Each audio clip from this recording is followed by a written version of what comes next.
शेख साहेब व सर्व स्टेजवरील मान्यवर, घटक शाळेचे सर्व मुख्याध्यापक, शिक्षक, ग्रामपंचायतचे सरपंच, उपसरपंच व सर्व सदस्य, या शाळेतील सर्व शिक्षक वृंद, उपस्थित गावातील सर्व मान्यवर, विद्यार्थी मित्रांनो, आजचा दिवस म्हणजे सेवापूर्ती गौरव सोहळा.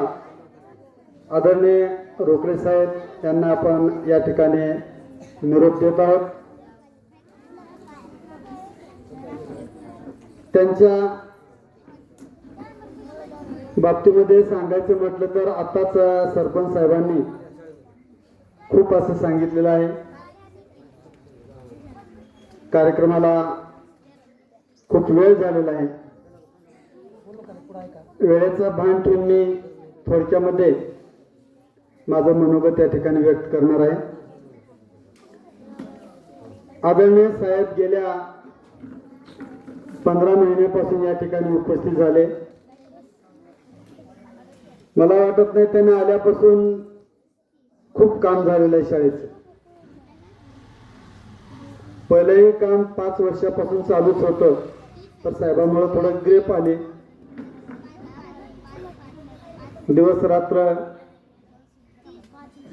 एक होऊन आपण सर्वांनी, आम्ही सर्व शिक्षकांनी काम केलं. आदरणीय गाववाल्यांनी सुद्धा, ग्रामपंचायतीने सुद्धा खूप मदत केल्यामुळं हे सारं वैभव दिसत आहे.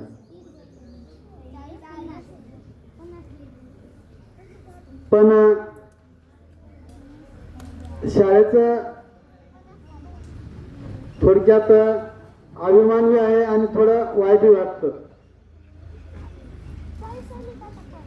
गेल्या 5-6 वर्षापासून सरपंच साहेब गावालेच्या वतीनं हा मला वाटतं 9वा सत्कार आहे निरोपाचा. ह्याचं वाईट वाटतं. आलेले शिक्षक काम करतात पण थोडे दिवस राहतात आणि जातात.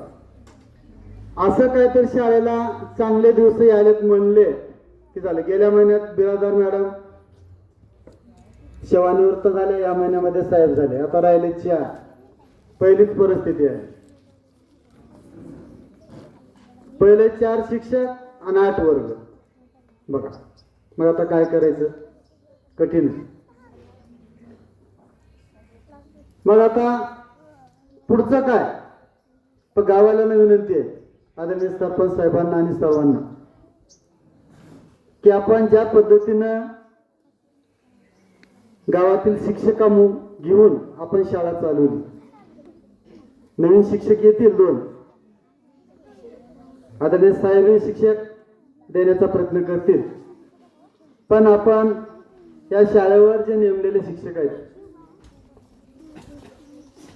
त्यांना जाऊ देऊ नका. कारण एवढे वर्ग सांभाळणं खूप कठीण आहे. जरा जवळच्या तालुक्यामध्ये, गंगाखेड तालुक्यातील गुंजेगावची शाळा आपण पाहून यावं. साहेब आदरणीय साहेब तुर्याली सर साहेब जाऊन पाहून आलेत. आपल्यामध्ये, आपल्या इथं या ठिकाणी रोकडबा महाराजांचा वारसा खूप मोठा आहे. बाहेरच्या जिल्ह्यामध्ये सुद्धा खूप गवगवा आहे. खूप मोठं देवस्थान आहे. पण देवस्थानच्या माध्यमातून प्रयत्न करून काही निधी आपण आपल्या शाळेमध्ये घ्यावं हे आमची इच्छा आहे. गुंजेगावच्या शाळेमध्ये एक 50-60 विद्यार्थ्यांची शाळा, आज 300-400 विद्यार्थी त्या ठिकाणी झालेले आहेत.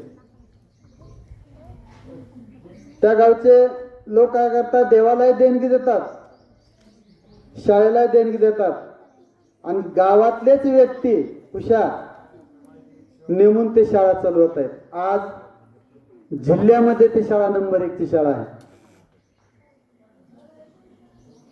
आम्ही ते शाळा पाहून आलो. मग आपल्या